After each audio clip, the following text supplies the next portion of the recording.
Exercise 5.1 question number 4। Question जो दिया हुआ है मैं आपको समझाता हूँ। क्वेश्चन ये कह रहा है कि हमारे पास दो पॉइंट्स हैं, एक का नाम ए है और एक का नाम बी है। हमारे पास दो पॉइंट्स ए और बी। अब क्वेश्चन ये कह रहा है कि इनके दरमियान पॉइंट सी जो है वो बिल्कुल इनके दरमियान है, lies between two points A B such that A C is equal to A B. यानी एक पॉइंट और है जो बिल्कुल सेंटर में यानी दरमियान में इनमें लाई करता है। तो अब इसको ज्वाइन कर देंगे, इस लाइन सेगमेंट को ए सी और बी को ज्वाइन जब करेंगे तो ये बन जाएगी लाइन सेगमेंट ए बी, और सी जो है ए बी लाइन सेगमेंट के बीच में कोई पॉइंट है। अब क्वेश्चन ये कह रहा है, जो गिवन है हमारे पास, क्वेश्चन ये कह रहा है A C is equal to B C. यानी ये पॉइंट इस तरीके से आपको प्लेस करना है ताकि ए सी इज इक्वल टू हो सी और बी के, यानी ये वाली लाइन इसके बराबर है, यानी ये वाली सेगमेंट इस सेगमेंट के बराबर है। अब आपको प्रूव करना है, प्रूव क्या करना है आपको, A C is equal to half of A B, यानी ये वाली लाइन जो है इस पूरी लाइन की आधी है। ठीक, तो अब आपको ये जो है ये गिवन है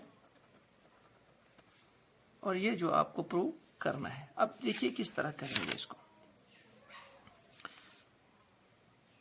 हमें पता है कि ये पूरी लाइन जो है ए बी, हम इस पूरी लाइन को लेंगे ए बी।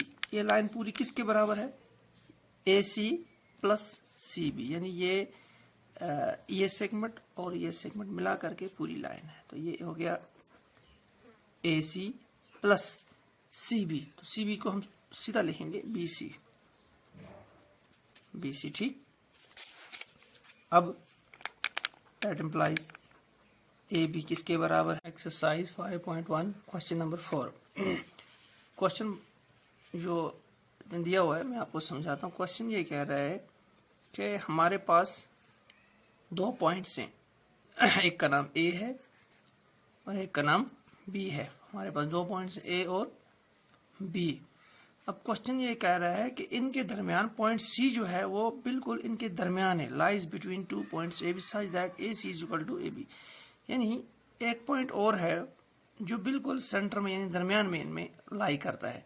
तो अब इसको ज्वाइन कर देंगे, इस लाइन सेगमेंट को ए सी और बी को ज्वाइन जब करेंगे तो ये बन जाएगी लाइन सेगमेंट ए बी, और सी जो है ए बी लाइन सेगमेंट के बीच में कोई पॉइंट है। अब क्वेश्चन ये कह रहा है, जो गिवन है हमारे पास, क्वेश्चन ये कह रहा है A C is equal to B C, यानी ये पॉइंट इस तरीके से आपको प्लेस करना है ताकि ए सी इज इक्वल टू हो सी और बी के, यानी ये वाली लाइन इसके बराबर है, यानी ये वाली सेगमेंट इस सेगमेंट के बराबर है। अब आपको प्रूव करना है, प्रूव क्या करना है आपको, A C is equal to half of A B, यानी ये वाली लाइन जो है इस पूरी लाइन की आधी है। ठीक, तो अब आपको ये जो है ये गिवन है और ये जो आपको प्रूव करना है। अब देखिए किस तरह करेंगे इसको। हमें पता है कि ये पूरी लाइन जो है ए बी, हम इस पूरी लाइन को लेंगे ए बी। ये लाइन पूरी किसके बराबर है, A C plus C B, यानी ये सेगमेंट और ये सेगमेंट मिला करके पूरी लाइन है। तो ये हो गया ए सी प्लस सी बी, तो सी बी को हम सीधा लिखेंगे बी सी, बी सी। ठीक, अब दैट इम्प्लाइज ए बी किसके बराबर है। देखिए जो है ए बी जो है वो इक्वल हो जाएगा ए सी, ठीक, ए सी प्लस बी सी, यानी ये बी सी। अब क्वेश्चन में पहले से ही दिया गया है कि ये जो ए सी है बी सी के बराबर है, यानी ये वाला जो सेगमेंट है ये इसके बराबर है। तो A C is equal to B C, यानी ए सी बिल्कुल बराबर है बी सी के और बी सी भी बराबर है ए सी के। तो यहाँ पर हम लिख सकते हैं, क्योंकि बी सी किसके बराबर है, ए सी, तो यहाँ बी सी के बदले भी हम ए सी लिखेंगे। ठीक, अब A B is equal to कितने टाइम्स यहाँ पे है ए सी, 2 टाइम्स।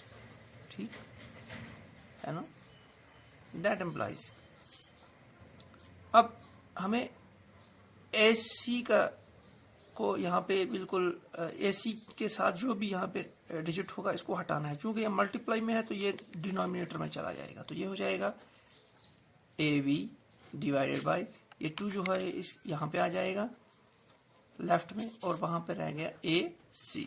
ठीक है, अब इज इक्वल टू, ठीक, अब इसको हम लिख सकते हैं 1 divide by 2 into AB is equal to AC।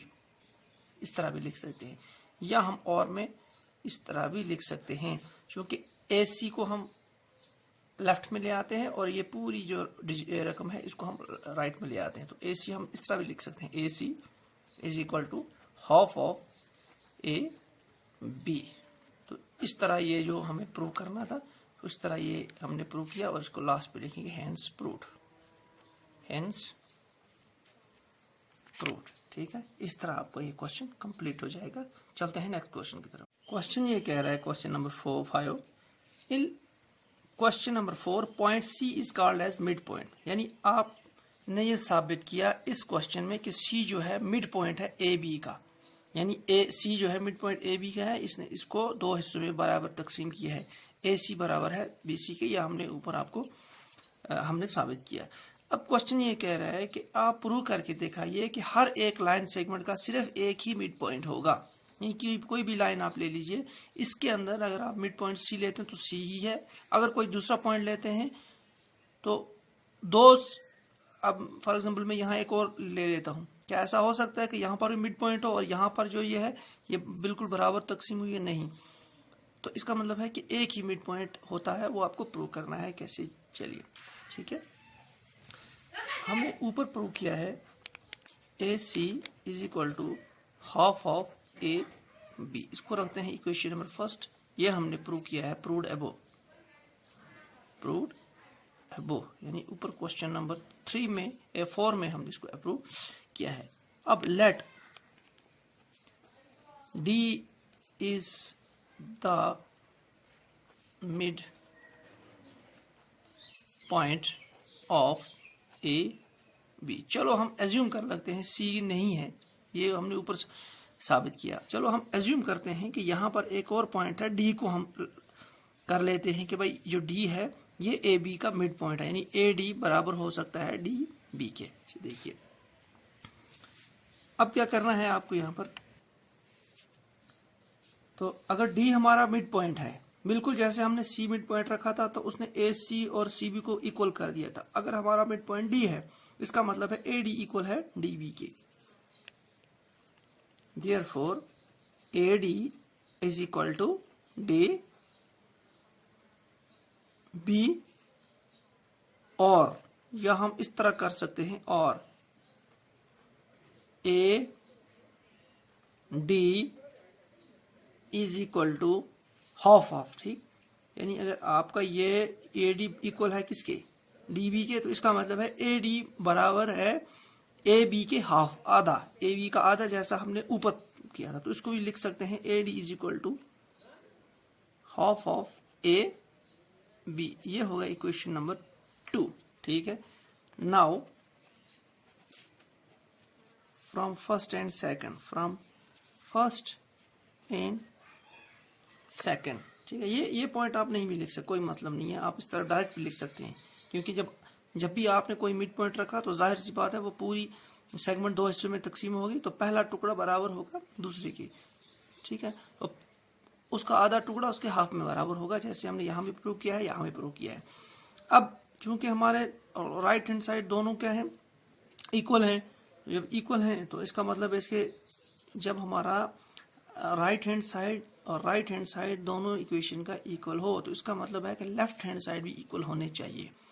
तो हम फ्रॉम इक्वेशन फर्स्ट और सेकंड से हम क्या कर सकते हैं, वी हैव, हमने क्या हासिल किया, इनके लेफ्ट हैंड साइड भी इक्वल है। लेफ्ट हैंड साइड इस इक्वेशन का क्या है, is equal to AC is equal to, और यहाँ पे लेफ्ट क्या है, AD। इसका मतलब ये हो गया कि AD is equal to AC, है ना। अब लाइन पे तो आपने यहाँ लिखा है AD, यहाँ छोटा है, और AC क्या है, बड़ा है ना। तो इसका मतलब ये हो गया कि AC इक्वल होना चाहिए AD के, मतलब ये D जो पॉइंट पे ये भी यहाँ पर होना चाहिए C के ऊपर, तो ये तभी मुमकिन है, यानी AD is equal to AC तभी मुमकिन है जब D बिल्कुल लाई करेगा किसके ऊपर, C के ऊपर, या C लाई करेगा किसके ऊपर, D के ऊपर। तो मतलब ये है कि लाइन सेगमेंट के बीच में एक ही पॉइंट होगा जो मिड पॉइंट होगा, जो लाइन को दो हिस्सों में तकसीम करेगा। तो इस तरह आपको ये प्रूव करना था। तो इस तरह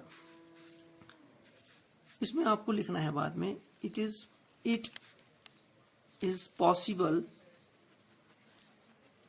ओनली, इट इज यानी AC is equal to AD तभी पॉसिबल है जब D और C कोइंसाइड होंगे, यानी एक दूसरे के बिल्कुल ऊपर, बिल्कुल बराबर और ऊपर होंगे।